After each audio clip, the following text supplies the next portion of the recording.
London, 1883. The fog crept along the cobbled streets like a whisper of secrets waiting to be told. Gas lamps flickered under the weight of the mist, casting long, trembling shadows that danced like phantoms. Within a grand Victorian mansion on Belmont Avenue, a man counted gold, not with gratitude, but greed. Victor Hargrove was a name whispered in both awe and fear across the city. A self-made tycoon, owner of Hargrove Trading Company, and a man whose fortune had risen faster than any in London's mercantile history. But behind the polished marble floors, imported silks, and his signature velvet waistcoats, there was a darkness one layered with lies, extortion, bribery, and even blood. Victor's rise to power wasn't through innovation or intellect. It was theft. It was manipulation. It was betrayal.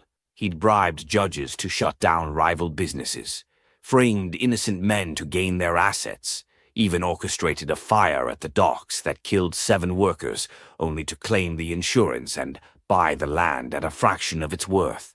And each time he'd walk away richer, more respected, untouchable, or so he believed. It started on a Thursday. Victor received a letter, a peculiar thing handwritten in jet-black ink on yellowed parchment. No address, no signature. The weight of your sins will match the fall of your empire. Justice does not forget. Karma does not forgive. He chuckled, tossing it into the fireplace. A jealous pauper, he muttered. But the fire refused to catch the paper. It curled, smoked, and remained whole, almost mocking him. Odd, he thought. But Victor had no time for superstition. The next day, his ships docked at Portsmouth were seized by the Queen's Navy. Smuggling, they said, unmarked crates, foreign silver, weapons, contraband Victor never ordered. This is a misunderstanding, he barked at the inspector. But a warrant had already been issued. Anonymous tip, they said. That evening, another letter arrived. The sea that brought you fortune will now bring storms. The tides have turned. Victor's hands trembled, but he still laughed it off. Someone was trying to scare him. But who? By the week's end, the banks froze his accounts. All of them. Not one, not 2, but 5 of his past associates had come forward, confessing to bribery, fake ledgers, and offshore laundering, all linked back to Hargrove. One had even brought detailed records with Victor's signature. Another letter arrived. You built your house on broken backs. Now watch it collapse. Victor tore it up, furious. Lies, all of it. But inside, fear began to fester like rotten wood. He tried to flee. Late one night, he packed a case, ready to escape to the French countryside, where he had a villa paid for in silence and blood. But as his carriage crossed Hollow Bridge, a wheel snapped, sending it crashing into the river. The driver survived. Victor didn't. Except he did. He woke up on the muddy shore, drenched, gasping, and alone. The coach was gone. No wreckage, no horses.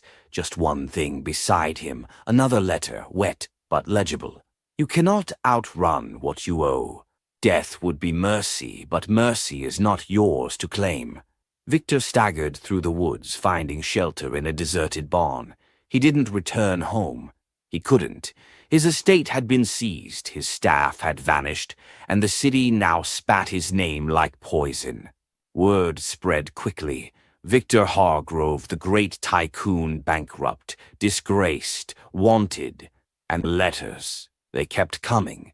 Sometimes nailed to a tree near where he slept, sometimes placed beside his head while he rested, once tied around the leg of a crow perched above him. Every lie has its echo. Every thief meets the mirror. Weeks turned into months. Victor became a ghost. He wandered town to town, beard overgrown, clothes tattered. No one recognized the man who once dined with dukes. Children threw stones at him. Merchants chased him away like a dog. Hunger clawed at his ribs like justice clawing back all that had been stolen. But worse than the pain was the guilt, the memories, the screams from the fire, the tear-streaked face of Mr. Alden, the man he'd framed, the cries of a mother whose son drowned because Victor delayed repairs at the docks to save money. They haunted him. Every night, every dream, every silence. And with every letter, the truth pressed deeper into his soul. One cold evening, he stood on the cliffs near Dover. The wind howled. Below, the sea raged like judgment itself. He pulled a crumpled letter from his coat pocket, the latest. "Confess, Victor. Redeem what little you can. Not all stories must end in death." Tears burned his eyes. He turned around. A cloaked figure stood a few feet away. No face visible, no footsteps heard. Just a calm presence, like time itself had taken human form.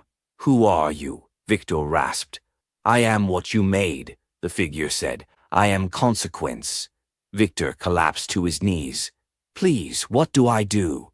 The next day, the front page of the London Gazette bore a stunning headline.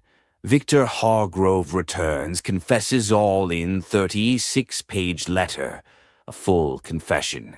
Names, dates, crimes, every dark corner illuminated. The police arrested others. Families of the wronged received compensation, and some finally found peace. Victor was sentenced to life in the tower, but he never reached it. He died the night before, in his prison cell, with no wounds, no poison, no cause, only a final letter clenched in his lifeless hand. Justice is served. Karma is fulfilled.